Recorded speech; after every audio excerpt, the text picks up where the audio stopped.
ನೋಡಿ ಇಲ್ಲಿ ಒಂದು ದಿಢೀರ್ ಅಂತೇಳಿ ದೋಸೆ ಮಾಡಿ ತೋರಿಸ್ತಾ ಇದ್ದೀನಿ. ಅವಾಗಲೇ ರುಬ್ಬಿ ಅವಾಗಲೇ ಮಾಡುವಂಥದ್ದು. ಏನಾದರೂ ಹೊರಗಡೆ ಹೋಗಿದ್ರೆ ನಾವು ಅಕಸ್ಮಾತಾಗಿ ಅಕ್ಕಿ ನೆನೆ ಇಟ್ಟಿಲ್ಲಪ್ಪ, ನಾಳೆ ಬೆಳಗ್ಗೆ ತಿಂಡಿ ಏನು ಮಾಡೋದು ಅಂತ ಹೇಳಿ ಚಿಂತೆನೇ ಬೇಡ ಸ್ನೇಹಿತರೆ. ಇಲ್ಲೊಂದು ಈಜಿಯಾಗಿರೋಂಥ ರೆಸಿಪಿ ಹೇಳ್ತಾ ಇದ್ದೀನಿ. ಅದು ಯಾವುದಂದರೆ ದೋಸೆ. ತುಂಬ ಚೆನ್ನಾಗಿ ಬರುತ್ತೆ, ಸ್ಪಾಂಜಿಯಾಗಿ ಬರುತ್ತೆ ದೋಸೆ. ಇದು ದಿಢೀರ್ ಅಂತ ಹೇಳಿ ಮಾಡೋದು, ಅಷ್ಟೇ ಟೇಸ್ಟಿ ಕೂಡ ಇರುತ್ತೆ.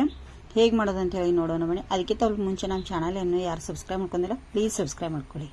ನೋಡಿ ಇಲ್ಲೊಂದು ಬೌಲ್ ತೊಗೊಂಡಿದ್ದೀನಿ. ಇದು ಹಿಂದಿನ ದಿನ ನೈಟು ಒಂದು ಬೌಲ್ ಅಕ್ಕಿಗೆ, ಇದು ಬಂದು ರೇಷನ್ ಅಕ್ಕಿ, ಯಾವುದೇ ದೋಸೆ ಅಕ್ಕಿ ಆಗಲಿ ಇಡ್ಲಿ ಅಕ್ಕಿ ಆಗಲಿ ದೋಸೆ ಅಕ್ಕಿ ಇದೆ. ಅದಕ್ಕೆ 1/4 ಕಪ್ಪು ಉದ್ದಿನ ಕಾಳನ್ನು ಹಾಕ್ತಿದ್ದೀನಿ. 1 ಕಪ್ಪು ಅಕ್ಕಿಗೆ 1/4 ಕಪ್ಪು ಉದ್ದಿನ ಕಾಳು ಹಾಕಿದ್ದೀನಿ. ಇದನ್ನು 2 ರಿಂದ 3 ಸತಿ ವಾಶ್ ಮಾಡಿ ಇಟ್ಟಿದ್ದೇನೆ ನಾನೀಗ, ಕ್ಲೀನ್ ಮಾಡಿ ನೀರು ಹಾಕಿ ತೊಳೆದು. ಹಾಗೆ ಇನ್ನೊಂದು ಬೌಲ್ ತೊಗೊಂಡೆ, ಅದಕ್ಕೆ ಒಂದು 1/4 ಕಪ್ನಷ್ಟು ಅವಲಕ್ಕಿ, ಮೀಡಿಯಮ್ ಸೈಜ್ ಅವಲಕ್ಕಿ ಬರುತ್ತಲ್ಲ, ಆ ಅವಲಕ್ಕಿನೂ ಕೂಡ ನಾನಿಲ್ಲಿ ತೊಳೆದು ರಾತ್ರಿನೇ ಅಕ್ಕಿ ಉದ್ದಿನ ಬೇಳೆಗೆ ಸೇರಿಸ್ತಾ ಇದ್ದೀನಿ. ನೋಡಿ ಇದಕ್ಕೆ ಈಗ 1/4 ಕಪ್ನಷ್ಟು ಬಾಂಬೆ ರವೆ ಹಾಕ್ತಾ ಇದ್ದೀನಿ. ಅಷ್ಟೇ ಸ್ಪಾಂಜಿಯಾಗಿ ಬರುತ್ತೆ ದೋಸೆ, ಅಷ್ಟೇ ಗರಿ ಗರಿಯಾಗಿ ಕೂಡ ಬರುತ್ತೆ, ಚೆನ್ನಾಗಿರುತ್ತೆ. ಈಗ ಈ ರವೆನ ಮಾತ್ರ ತೊಳೆಯೋ ಹಾಗಿಲ್ಲ, ಹಾಗೆ ಹಾಕಬೇಕಾಗುತ್ತೆ ನಾವು, ಎಲ್ಲ ಇಲ್ಲಾಂದ್ರೆ ಹೋಗಿಬಿಡುತ್ತೆ. ಇದಕ್ಕೆ ಇದು ಮುಳುಗುವಷ್ಟು ನೀರು ಹಾಕಿಡ್ತೀನಿ. ನಾಳೆ ಬೆಳಗ್ಗೆ ದೋಸೆ ಮಾಡಬೇಕಾದ್ರೆ ಇವತ್ತು ನೈಟ್ ನಾನು ನೆನೆ ಇಡ್ತಾ ಇದ್ದೀನಿ. ಇಲ್ಲಿ ನೀವೇನಾದರೂ ಸಾಯಂಕಾಲ ಮಾಡಬೇಕಂದ್ರೆ ಬೆಳಗ್ಗೆ ನೆನೆ ಇಟ್ಕೊಳ್ಳಿ. ಈಗ ಬೆಳಗ್ಗೆ ನಿಮಗೆ ತೋರಿಸ್ತೇನೆ. ಈಗ ಒಂದು ನೈಟ್ ಇದನ್ನು ನೆನೆಯಲಿಕ್ಕೆ ಬಿಡ್ತೇನೆ. ಇಲ್ಲಿ ನೋಡಿ ನಾನೀಗ ಒಂದು ನೈಟ್ ನೆನೆಯಲಿಕ್ಕೆ ಬಿಟ್ಟಿದ್ದೆ, ನೆನೆದಿದೆ ಈಗೆಲ್ಲವನ್ನು. ಸ್ವಲ್ಪ ಮೇಲ್ಗಡೆದ್ದು ನೀರನ್ನು ಎಲ್ಲ ಬಸಿದು ಈಗ ಅಕ್ಕಿ ಉದ್ದಿನಬೇಳೆ ಅವಲಕ್ಕಿ ರವೆನ ಮಿಕ್ಸಿ ಮಾಡ್ಕೊಳ್ಳೋಣ ಬನ್ನಿ. ನೋಡಿ ಮಿಕ್ಸಿ ಜಾರಲ್ಲಿ ಎಷ್ಟು ಹಿಡಿಯುತ್ತೆ ಅಷ್ಟನ್ನು ನಾನಿಲ್ಲಿ 2 ಸತಿನ ರುಬ್ಕೋತೇನೆ. ಇದನ್ನು ಚೆನ್ನಾಗಿ ದೋಸೆ ಹಿಟ್ಟು ಯಾವ ಥರ ರುಬ್ತೀವಿ ನೋಡಿ ಅದೇ ಥರ ರುಬ್ಕೊಂಡ್ರೆ ಸಾಕು. ಸ್ವಲ್ಪ ನೀರು ಆ್ಯಡ್ ಮಾಡ್ಕೊಳ್ಳಿ. ಅದನ್ನು ನೀರು ಹಾಕಿ ಇಲ್ಲಿ ನೈಸಾಗಿ ಪೇಸ್ಟನ್ನು ಮಾಡ್ಕೋತೇನೆ. ನೋಡಿ ಈ ಥರ ಈಗ ನೋಡಿ ಎಷ್ಟು ಪೇಸ್ಟ್ ಆಗಿದೆಯಲ್ಲ. ಇದನ್ನ ಈಗ ನಾನು ಏನು ಮಾಡ್ತೀನಿ, ಒಂದು ಬೌಲಿಗೆ ಒಂದು ಪಾತ್ರೆಗೆ ಹಾಕೋತೀನಿ. ನೋಡಿ ಇಲ್ಲಿ ಒಂದು ಬೋಗಣಿಗೆ ಇದು ಹಾಕ್ತಾ ಇದ್ದೀನಿ. ಎಲ್ಲವನ್ನು ಮಿಕ್ಸಿ ಜಾರಿಂದ ಹಾಕ್ತಾ ಇದ್ದೀನಿ. ಅದಕ್ಕೆ ರುಚಿಗೆ ತಕ್ಕಷ್ಟು ಉಪ್ಪನ್ನು ಕೂಡ ಹಾಕ್ತಾ ಇದ್ದೀನಿ.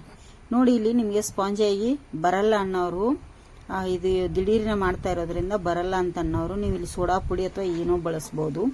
ನಾನಿಲ್ಲಿ ಏನೂ ಬಳಸಿಲ್ಲ, ಉಪ್ಪನ್ನು ಮಾತ್ರ ಹಾಕಿದ್ದೀನಿ. ಹಾಕಿ ಈ ಥರ ಒಂದಿಟ್ಟು ಮಿಕ್ಸ್ ಮಾಡಿ ಒಂದು 10 ನಿಮಿಷ ಸೈಡಿಗೆ ಎತ್ತಿಟ್ಟಿದ್ದೀನಿ.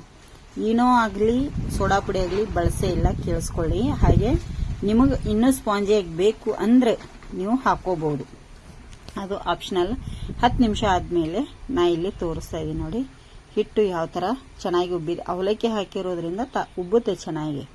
ನೋಡಿ ಈಗ ದೋಸೆ ಹಾಕಿ ತೋರಿಸ್ತೇನೆ ಯಾವ ಥರ ಬರುತ್ತೆ ಅಂಥೇಳಿ.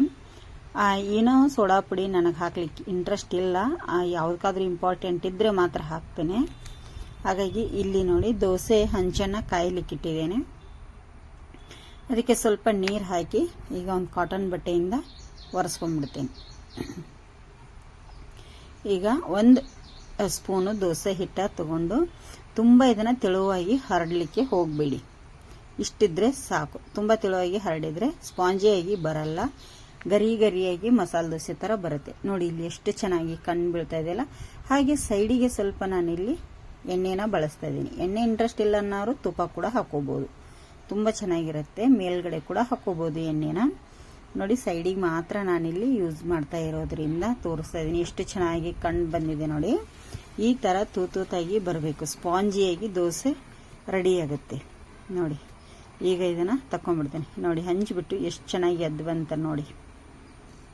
ಈ ಥರ ನಾನಿಲ್ಲಿ ಅಡುಗೆ ಸೋಡಾ ಏನೂ ಬಳಸಿಲ್ಲ, ಆದರೂ ತುಂಬಾ ಸ್ಪಾಂಜಿಯಾಗಿ ಬಂದಿರುವಂಥ ದೋಸೆ. 2 ಸೈಡು ಚೆನ್ನಾಗಿ ಬೇಯಿಸ್ಕೋಬೇಕಾಗತ್ತೆ.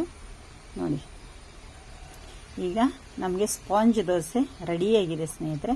ಹಿಟ್ಟು ಕೂಡಲೇ ರುಬ್ಬಿ ಮಾಡುವಂಥ ದೋಸೆ ನೋಡಿ ಎಷ್ಟು ಚೆನ್ನಾಗಿ ರೆಡಿ ಆಗಿದೆ. ನಿಮಗೆ ಸರ್ವ್ ಮಾಡಿ ತೋರಿಸ್ತೇನೆ ಕಾಯಿ ಚಟ್ನಿ ಒಂದಿಗೆ. ನಿಮಗೂ ಇಷ್ಟ ಆಗಿದ್ರೆ ಮಾಡಿ ಸ್ನೇಹಿತರೆ ಬೆಳಗಿನ ತಿಂಡಿಗೆ. ನೋಡಿ ಇಲ್ಲಿ ನಿಮಗೆ ಕಾಯಿ ಚಟ್ನಿ ಒಟ್ಟಿಗೆ ಸರ್ವ್ ಮಾಡಿ ತೋರಿಸ್ತಾ ಇದ್ದೀನಿ. ಎಷ್ಟು ಚೆನ್ನಾಗಿ ಬಂದಿದೆ, ಅಷ್ಟೇ ಗರಿ ಗರಿಯಾಗಿಯೂ ಇದೆ, ಅಷ್ಟೇ ಸಾಫ್ಟಾಗಿ ಇದೆ, ಸ್ಪಾಂಜ್ ಥರ. ಇಷ್ಟ ಆದರೆ ಒಂದು ಲೈಕ್ ಮಾಡಿ, ಶೇರ್ ಮಾಡಿ, ಕಮೆಂಟ್ ಮಾಡೋದನ್ನು ಮರೀಲಿಕ್ಕೆ ಹೋಗಬೇಡಿ ಸ್ನೇಹಿತರೆ. ಮತ್ತೆ ಮುಂದಿನ ವಿಡಿಯೋದಲ್ಲಿ ನಿಮಗೆ ಸಿಗ್ತೇನೆ. ಯಾವುದಾದ್ರೂ ರೆಸಿಪಿ ಇಷ್ಟ ಆಗಿದ್ರೆ ಕಮೆಂಟ್ ಬಾಕ್ಸಲ್ಲಿ ತಿಳಿಸಿ.